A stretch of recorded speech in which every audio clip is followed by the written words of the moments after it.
Alikho elishona lingenazo ezalo yamkela ke nazi ezihamba phambili. Kuseva ukuqagula ngombiko wolo komongameli. Unyazilwezulu lulwa nokubulawa kwabantu. Kanti ke uRamaphosa Unethemba ngokhongolose. Isaziso somthetho wompumelelo zikalala uthi kuseva ukuqagula ukuthi ke sekufinyelele esiphethweni ukuphuma kombiko wakamumva kamvikelo womphakathi osabambile uadvocate uKholeka Gcaleka othi umongameli uCyril Ramaphosa awukho umthetho awuphulile ngodaba oluthinta ukugqekezwa kuntshontsho imali eplazini phalaphala. Engxoxweni ekhethekile neziko lezindaba uKhuzeni uthi lokhu kakusho ukuthi ke umongameli akusekho kuzomlandela ngoba ke kusakhona izinto okumele ke zicaciswe nezithinta indlela lolu daba okwakumele libikwe ngalo kwabomthetho. Zikalala siyabonga ngesikhathi sakho kunodaba la esilibhekayo kakhulukazi oluthinta umbiko wakamumva kamvikelo womphakathi njengoba ekuvezile ukuthi umengameli akukho noma alikho icala ngamele abhekene nalo mayelana nodaba lasephalaphala. Mhlambe ngokamengameli kumbekaphi lokho okusho yena umvikelo womphakathi? Mongameli phela esadini lakho uzojabula athi cha ngintshena lento kade ngintshena ukuthi ngimsula kokho wrong engikwenzile. Bese kodwa kube khona laba kuyibona ke abafaka icomplaint abazothi ngeke public protector ngathi awubhekanga kahle la. Ake sibheke lo section 96 esikhuluma ngawe constitution usho izinto ezintathu wena ubheka into eyodwa kuphela ukuthi umongameli khona nomsebenzi akade wenza kade ekhokhelwa ngawo. Ake sibheke okwesibili la khona sithi kungabe uyifakile yini engxakini wayibona izinto zakho zingasebenzi kahle wayenza into ekuthiwa esibizwa ukuthi conflict of interest noma wasebenzisa amandla akho ngendlela engekho right. Umbuzo fanele sibuze ubona ubalekile mangase mina nawe sitshontshelwe singakwazi yini sikuya kwelinye izwe kuhamba uadvisor bethu beyo investigate lo matter. If i-answer lokho ku no then it means ukuthi ayingeke mongameli ngathi khona izinto ezenzakalile ebengafanele zenzeke kuyona yonke le process noma le procedure sikhuluma ngayo awubuyisise ngamanye amehlo lo daba noma labade befake complaint but public protect awuhambe yo investigate lo daba usubheka le issue ke manje ye conflict of interest. Mhlawumbe masingabuyele emumva uSARS usanda kuphumela obala ngokuthi imali ekade ingenisiwe engabikwanga ukuthi ingena la eNingizimu Afrika. Mhlawumbe kulokho nalokho mbeke kwamanje kona akushayisana. Kuyashayisana kakhulu ezinye izinto efanele bayibheke public protect ngoba into izobe isithi kumbikweni wakho wesikhashana ubike ngokusobala ukuthi akangeni ezintweni ze-reserve bank. Izi-reserve bank izokwazi ukuthi iphendulele akangeni futhi ophenyweni lamaphoyisa. Umbuzo obusukhona wami nawo ukuthi malana nemali ephumile kungaba likho yini icala eliphuliwe. Uma ngabe likhona icala eliphuliwe kwakutheni umongameli kuyena uzohamba yovula icala athi ngintshontshelwe ekufanele ngabe kwahamba umuntu oyi-fine manager yakhe ukuze ahamba afika livulele lo cala. Izona zonke izinto ezidala ukuthi lo mbiko ka-public protector ungahlangani kahle ukuthi ebemsulweni bakho president nalo mbiko ikuphi la kumsulwa khona makukhombisa ukuthi kusanembuzo eminingi engakaphendula noma engakaphenduleki ngenxa yokuthi wena khona izinto ongazange uzozenze kahle enze ukuthi masithi siyibheka siyilumbanisa nento ebhalwe iconstitution bese siyabona ukuthi engathi wa-abusile ipower yakho la usebenzise i-proximity yakho noma office lakho lo-president ukuthi imethe yakhe investigate ngendlela ebengeke ka-investigate of any member of the republic waphinde wayifeka engxakini ngokuthi ithi masekuthiwa sengintshontshiwe kwakho ube part and parcel yaleyo investigation noma uyisanction noma uthi wazi ukuthi awuvumelekanga ukuthi wenze lokho ube nabantu ozobakhunyaza baze bakutshela bayahamba baya kwelinye izwe beyo investigate la wena on that process president engathi code of ethics utho kuyiphula kancane nombiko noma indlela iconstitution ebhalwe ngayo utho kuyiphula ke sibone ukuthi iphi indlela esingakwazi ukuthi sikupanishe ngayo. Zikalala mangabe sizwa ukuphawula kwamaqembu ahlukene kakhulukazi akhona naseParliament azokalisa ungahambisani malana nawo nalombiko lo kamvikelo lomphakathi mhlawumbe unganelise kwawo nokubonakala ngazuthi lolu daba basafuna ukuthi liqhubeke kakhulu kungagcina yena kumfaka phansi kwebhasi yena umengameli. Kungenzeka impela lokho kodwa ke indlela enhle yabhalwa ngayo iPublic Protectors Act nama rules of investigate kwekuthiwa ake senivulele ithuba la 10 days before skip report final ukuthi nizakwalise lokunganamukweni ukuthi kuphi kahle kahle. If ukuthi after 10 days sebewenzile lawo ma submission still iPublic Protector athi ngisamile la bengikhona ngeke ngize ngishintshe lutho bangakwazi ukuthi baye enkantolo then bese kuzobe inkantolo ezothi sithatha lo mbiko njengombiko ongazange uzobhalwa ngoba uhambisana nomthetho sekuphelile ngawo. Kodwa makuwukuthi egcineni suku president utholakala ukuthi ngempela ama provisions e-constitution section 96 waphulile isingaqala ke le process ama impeachment proceedings la kuzothiwa khona sifuna ukuxoxa president esikhundleni ngenxa yakho ukuhluleka ukulandela imigomo nemibandela oqashwe ngaphansi kwayo ngenxa yakho ukuhluleka ukuthi ulandele i-constitution ukuthi ithini okuyoba ukuqala ku president eNingizimu Afrika ukuthi impeach noma axoshwe ngaleyo ndlela la bekufanele kube ufund manager ovula icala hayi upresident ufika hambe ovula icala li investigate angazange azenze lutho abuye ngoba nake sezoreportela ukuthi kwenzakaleni mangenzakalanga lokho okuchaza ukuthi ukusebenza kwa public protect ukuze asivikele sonke from abuse of office of the abuse of office power by president shusha zanga zakwenza lokho khona la kushoda khona kodwa ke ake simnikeze ithuba kulo 10 days abanikeze wona kungenzeka ireport mayisibuye yokugcina ibuye sekulungisile konke lokho isibheke nawo wonke lamanye ama point akhona lapha ku section 96 ye-constitution. Siyababa kwesikhathi sakho. Kubonga mina kakhulu. Yena uMpumelelo Zikalala besikade sikhulumisana naye oyisasa sezomthetho bekade sibheka udaba olithinta iphalaphala kuyifamily kaMengameli njengoba ngempela sonto ngokomnyango omvikelo omphakathi kuvelile ukuthi ngokwakhe ababona ukuthi kunokuphambana komthetho kwenziwa uMengameli so kumusho uMengameli ngesikhathi sekhona la esifundazweni kwaZulu-Natal ngempela sonto kumgqibelo lapha kwaDukuza ephundela bezindaba wakuveza ukuthi engathi uyawujabulela umbiko kodwa angeke uzukwazi ukukhuluma ngakho okuningi ngoba kusakhona izinto ezisaphenyo kude boHosbisi ngiseThekwini. Indawo yaseHading ogwini oluseningizimu nesifundazwe kwaZulu-Natal inyelwe inyoni esandleni ngesikhathi umholi wamaNazaretha ohlangothini lwasebuhleni inkosi Unyazilwezulu izokhulekela le ndawo kulandela kokwanda kwezigameko zokubulawa kwabantu. Imeya kaMasipala Emziwabantu Siboniso Zungu uthi ke bazizwa bethobekile behanjelwe ke inkosi Unyazilwezulu kule ndawo njengoba ke ihlava sobulawa kwabantu sesiyinsakavukela umchila wesidwabu. Kube nenhloko enkulu endaweni yaseHading ogwini oluseningizimu nesifundazwe kwaZulu-Natal ngesikhathi inkosi yebandla lamaNazaretha ohlangothini lasebuhleni ihambele le ndawo ukuzokhulekela ukwehla kwezigameko zobugebengu. Imeya kaMasipala Emziwabantu Siboniso Zungu uthi ngemuva kokubona lokhu liqhubeke njalo nokuchitheka igazi kule ndawo babone kungcono bacela usizo kumahlela amabandla ahlukene bezokhulekela le ndawo njengoba ubugebengu buphazamisa ngisho umnotho. Ukuvakashela ke konyazi namhlanje kuza ngemuva ukuthi ke siyabaholi bomkhandlu sake sayocela sicela ukuthi alike livakashele Emziwabantu ngemuva ke kwezimo eziningi ebezenzeka zokuchitheka kwegazi singayanga kuphela ke kumaNazaretha kodwa zikhona nezinye izinkolo zezenkolo esezike zaletha imithandazo khona la Emziwabantu so ke kulonyaka sike sakhuluma nayo ke ubuholi basebuhleni ukuthi sinesifiso sokuthi ke bake bayivakashele indawo yaseMziwabantu kulethwe nje umthandazo oyilohlobo njengoba sibuka nje la nangempela ke sahlangana nalo konyazi lavuma futhi laba nesifiso sokuthi lizoyibona indawo lafika ke lasivakashela saba nengxoxo nalo salibekela isithombe ukuthi kwenzakalana Emziwabantu lokuthi nje akuke kuzobekwa kumthandazo sesibheke ukuthi ngabe ngesidambeni isimo lesi esisibuka sesikhona la emkhandleni nasendaweni le asemziwabantu siyazi ukuthi ke isimo sibi kakhulu esiphazamisa izinto eziningi siphazamisa ngisho nomnotho ngenxa ukuthi ke mokuchitheka igazi kanje ngisho ke nalabo abafuna ukutshala imali bagcina bengakwazi ukuthi bazotshala imali endaweni yethu ingakho ke sisasukuma sibaholi bomkhandlu sithi ke sibacele ukuthi ke kuze nje bake bazobeka ke lo mthandazo ngenxa ukuthi isimo esisibonayo ukuthi sihamba ke nemoya othize. Uzungu uthi izigameko zokubulala kule ndawo zithinto sopolitiki abamatekisi kanjalo nabadayisi izidakamizwa.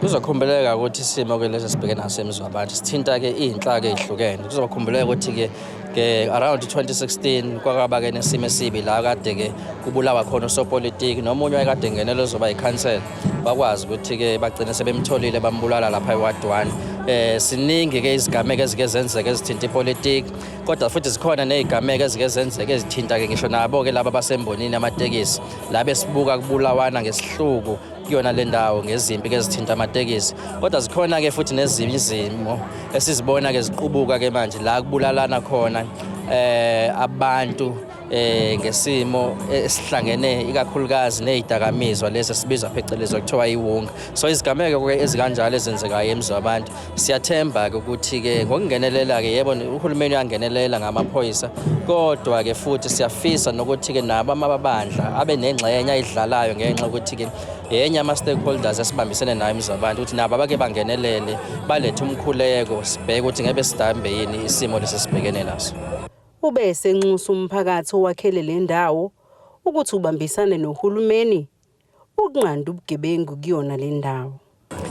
Siyanxusa ke futhi umphakathi njengoba sibambisene nje namabandla nomphakathi ke siyanxusa ukuthi awubambisane nathi suhulumeni ekuluseni ke naso ke isidlava lesi nabantu ke futhi ke ababonayo uma kwenzeka izigameko bangathuli beze ngaphambili. Zikhona izinhlelo uhulumeni ayibekile zokuthi ke abavikele. Safisa nje ukuthi umphakathi ubambisane kakhulu nathi suhulumeni ekulisaneni naso isidlava lesi sibhekene naso. Ezindabeni ze1KZNTV kubikuza Amando Sicele ngiseHarding. Umongameli we-ANC uCyril Ramaphosa uthi ke ukwamukelwa ngezandla ezimhlophe abantu besifundazwe KwaZulu-Natal njengoba kade evakashile ngempela sonto kumnika ithemba lokuthi ke inhlangano yabo isazokwazi ukubuya emandleni okhwethenile ngonyaka ozayo. uRamaphosa usho lokhu eMgungundlovu ngekathi ke ehambele ithuna lika loyo oyengumongameli we-ANC uMoses Mabhida waphinda ke wahambela nomndeni wakhe. Ekhuluma namalunga khongolose eMgungundlovu uRamaphosa uncome kakhulu kwamukeleka nokubambisana kutholile njengoba behambela isifundazwe KwaZulu-Natal kulandela ukuthi ngomgqibelo ubekade kwaDukuza ngaphansi kwesifundo esibizwa ngeGeneral Gizenga Mpanza. Kanti uRamaphosa uhambela lezi ifunda nje okokuqala njengomholi we-ANC emva kwenkomfa yobuholi ebihlele eGoli ngoDisemba ngonyaka odlule emva kokubuya ihlandla lesibili. To the province, they've taken us to these historic sites, the sites of revolutionary memory. I'm grateful because this is part of our renewal process. This is part of forging unity in the African National Congress. And yesterday I was saying, KZN, and I applaud the leadership for this, both at provincial, regional and local level. Beyond the 55th conference, the KZN has rallied behind the newly elected top 7 and the newly elected National Executive Committee. And I really applaud you. The differences and the divisions that we had leading up to the 55th conference have completely been obliterated. We are a united organization here in KZN, and I really applaud the leadership to ensure that we move forward as a united movement to address the needs of our people.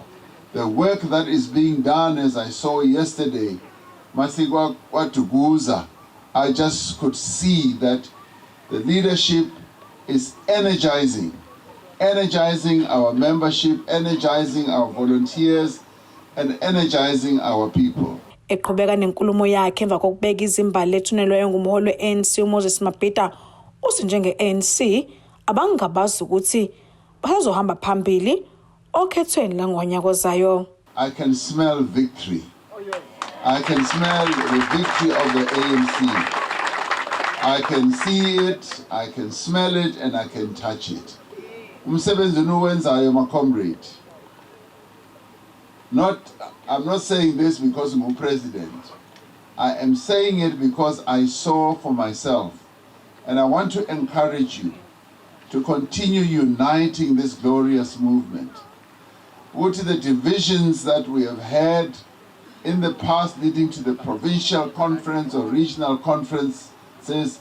Let's put them aside. Let us unite this important vehicle of liberation for our people, so that we don't only win in 2024, but we ensure that we meet and address the aspirations of our people. What is important in all this, comrades, is that the ANC must serve the people of South Africa.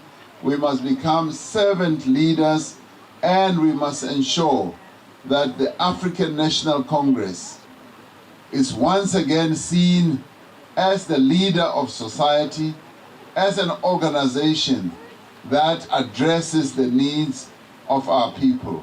Kuteboko Sibisi, ngiseThekwini. Ake sithi khulu kushui ezitolo izindaba ziphela ihlangabeze masibuye.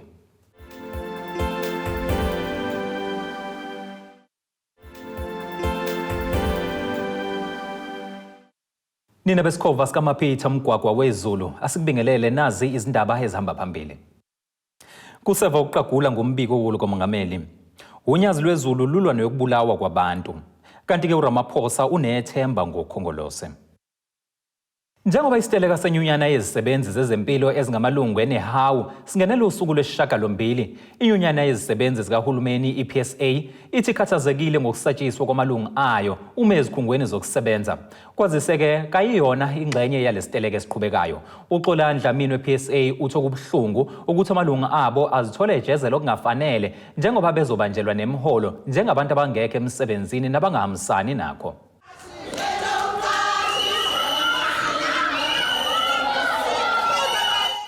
Kuyaqhubeka nokushaya ngonyawo lonwabo ukusebenza ezikhungweni zezempilo njengoba kuqhubeka isiteleka senyunyana inehawu. Lokhu sekukhathaze uzakwabo wayo iPSA engeneme ngokusatshiswa kwamalungu ayo angiyona ingxenye yalesi siteleka.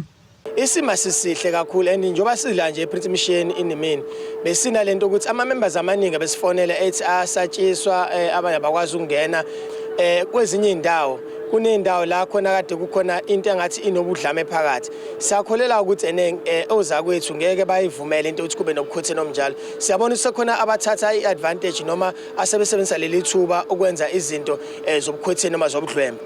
Ngikhuluma nje eGeneral Ginzenga kukhona la khona kuthiwa kungeniswe indle emakhishini. Engicabanga ukuthi akekho umuntu ophilayo ongenza into efana leyo. Kwezinye izibhedlela kushiswa amathaya, kushiswa izinkuni, kwenziwa yonke le nto le. Sicabanga ukuthi ubukhotheni nje abantu asebethatha advantage. Okunye kubalekile ukuthi soqinisekisa ama members ethu ukuthi nathi akusho ukuthi njengoba singekho kuma picket line nala kuteleke khona sihambisana nenqobo kahulumeni, kodwa okwethu ukuthi sisakholelwa ekutheni njengoba sisebhizinisi ngxoxo etafuleni sinenkolelo ukuthi sifuna kuqala uku-exhausta zona noma kuqale siqede ngengxoxo kube ukuthi siyavumelana noma sivumelane. Namuhla kungenela usuku lwesishiyagalombili ukugodla amandla kwabasebenzi balenyunyana njengoba ke bekhala ngesenzo sikahulumeni sokufaka ukuchatha amaphesenti amathathu emholweni wabo esikhundleni samaphesenti ali-10 abefunwa zinyunyana. Loyo olisekela kanobhala walenyunyana esifundazweni ekhuluma neziko leindaba ngesikhathi ke kuqhubeka omunye wembhikisho esibhedlela inkosi Albert Luthuli eThekwini ufezeke ukuthi ukubacasule kakhulu ukunqaba kahulumeni ukuqale aqedele izingxoxo kwababevumelene ngakho ngonyaka owedlule. Uthi ke inqobo uma bengakakutholi abakufunayo bazoqhubeka bagodla amandla. Zibe khona ingxoxo ezibe khona nominister la ngesonto edlule. Sivumele khona ukuthi kuzoba khona iframework ukuthi sibuyela kanjani emsebenzini. Nanokuthi ke sibuyela kanjani ukuthi siyoqedela ingxoxo za 2022. Uma sivumela nominister omusha waka Public Service Administration uNoxolo Kivit sebese sithi ke lezi ngxoxo sivumela ngazo zizohamba kwi-facilitation process lapho kwi-bargaining council ukuze ama-negotiators amele u-employer athathe i-mandate from the minister. Okusiphoqile ukuthi masifika lapha kwi-process ye-facilitation kwi-bargaining council ama-negotiators of employer athi angeke akwazi ukuthi ixoxe ngo-2022. Therefore kwasekwenza ingxoxo zethu nominister zingasiqhubeka ziye phambili. Kumanje ke zinehouse sike alutha continue sizoqhubeka nesiteleka up until ingxoxo kwi-facilitation zilalele ukuthi sifuna uqala ingxoxo za 2022 siqhubela sagcina khona ukuze sikwazi before sekuqala ingxoxo za 2023. Kuzokhumbuleka ukuthi ngeledlule usabalale izindaba zokudlula emhlabeni kwabantu kanye nokuhlasela kwemoto ethola iziguli ngabe bebhikisha. Abahambela imitholampilo banxusa ukuthi kube nozinzo njengoba kuyibo abakhahlamezekayo. Isikhathi engifike ngasola ngifike ukarapha 6 ngibamba ulayini angakangena indawo namanje angakenzi lutho sisale nje ukuthatha izitembu zale isandla manje songena ngaphakathi emakhadini akakenze lutho nje. Kona eneke kwakubi masizwa kuthiwa kunesiteleka kubhlungu kakhulu ngoba phela enabantwana ababeza lesibhedlela kudinga sothola usizo umuntu ayabuye umuntu athi angeniswa ngalutho kubuhlungu kakhulu futhi phela nabo bafuna amalungelo abo mina isifiso sami sokuthi uhulumeni abasiza abanikeze ngoba mase kufa abantwana sibetelekile kubi lokho nodokotela betelekile isicelo sami nje soje ebadla ngikho ngicela behlisa imoya bamlinde uhulumeni abanikeze idingo zabo abayifisayo kodwa basisebenze thina senze lutho khona manjalo kushone ela namuhla inkantolo yezabasebenzi isiyalele lenyunyana ukuba ke yazise abasebenzi bayo babuyele emsebenzini Emziwabantu.Uramaphosa kube kuntombi khona mvubu ngesithekweni. Uhlalo weqembu lebhola iRichards Bay FC eligijima esigabeni se-DStv Premiership uSifiso Jomobiela uthi beyiqembu balahlekelwe umholo oqotho ngokudlula emhlabeni kaSiphamandla Mtolo. Ekhuluma ke emngcwabeni walomdlali eNkobongo eShakazkrali uveze ukuthi ke yonke imidlalo esele bazohlonipha nomdlali ngokuthi bakwazi ukuyinqoba ukuze ke begcine ku top 8.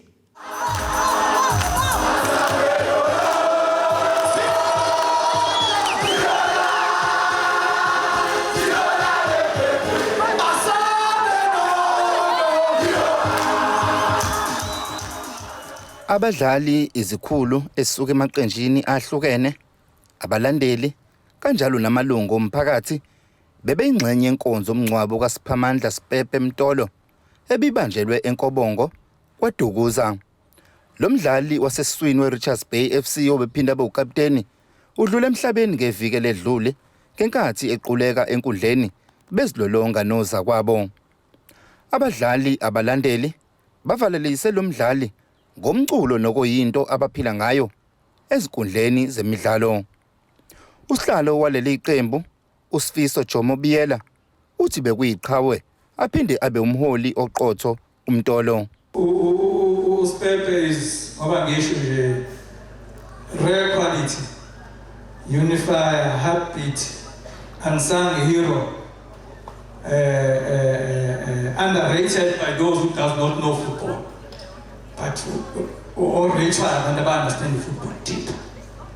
Football was good. It's I wish post bayiflikisha la into kasi flavor. Kura achina kasi flavor kodwa uzoyikhatha step sithola score lethi. Yabo. Imnandi sinayinkinga. Umndeni kaSipepe njengoba baziwa kanjalo koza kwabo uzokwalisa ubhlungu okudlula kwakhe emhlabeni njengoba bengesebenabo abazali. uSiphamandla bengihlala naye emncane ngaye isikole ngifunda ngesimo sokuthi mfana nginakekela uSiphamandla kwakuyena owayemncane kunami. Ngakwazi ukumkhulisa uSiphamandla kusukela emazingeni aphansi until amazinga aphezulu. uSiphamandla ngihlalile naye kakhulu ngimthanda kuyingane kasiswami uyena wakwazi ukumbekezelela ekhaya singenalutho. Abadlali okuyibona abantu abehlezi enabo ngenxa yebhola bancoma amagalela lomdlali nokuzinikela kwakhe enkundleni ngaso sonke isikhathi kanjalo nokuhola kwakhe ngobuqotho. Thema mfika uSipepe gave me a warm welcome. He showed me that he was a true leader. Umbonisile ukuthi uyi-captain. Angibona la uthi leyo grounding bangakhamba amanye ama-distances ela uthi besipana. Get the heart of a lion. This guy workaholic. Ngidlalile nama-player professional level but at the level level we took kakhulu. Achieved as a team during that period will always be treasured. As Pepe's role and contribution was irreplaceable. He was a history maker, a champion, and the epitome of perseverance. Izikhulu zamaqembu ahlukene kulesifundazwe bezingxenye lenkonzo yomncwabo ukuzovalelisa kulomdlali ogcina ukubonakala enkundleni ngeviki ledlule ngenkathi leli qembu libhekene neKaizer Chiefs eMlazi. iRichards Bay FC iphakamisa ukuthi ijezi ebeliqokwe lomdlali elingunombolo 4 angeke lisasetshenziswa ngenxa yokumhlonipha. Esindabeni ze-1KZNTV kubika uThabani Maphumulo kwaDukuza.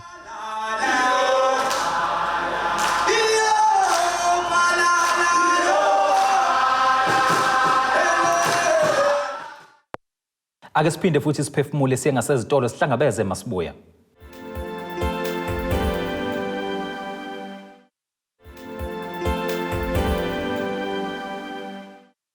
Asibingelele sikwamukele mungabe usanda kusijoyina ubukela izindaba ze-1KZNTV zifundwa ke nguSiyabonga wakaduma yamkela ke nazo ezihamba phambili. Kuseva ukuqagula ngombiko wolu komongameli. Unyazilwezulu lulwa nokubulawa kwabantu. Kanti ke uRamaphosa Unethemba ngokhongolose. Ake sikubhekele engosini yezomnotho.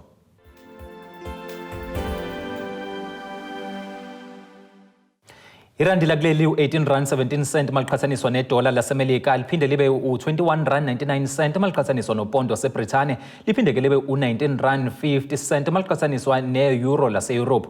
Golide ke lona lingu-$1,877.23 ounce kuthi uwoyela ongahluziwe ube u-$82.79 umphongolo.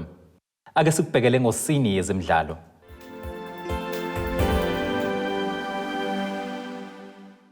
Imamelodi Sundowns isiphinde yazikwazela ibhece kompetha base-Afrika ye-Al Ahly yaseGibhithe ngenkathi ke beyibhaxabula ngamagoli 5-2 ekhaya ngomgqibelo kwe-CAF Champions League. Ukunqoba kwe-Downs kulomdlalo wamaqoqo kuyibekusele indawo ke kumzuliswane olandelayo. Kanti ngakulunye uhlangothi ke i-Al Ahly kuzomele ke inqobe imidlalo yayo bese ithembela kwe-Downs ukuthi ke ihlule i-Al Hilal. Ake sikubhekele isimo sezulu.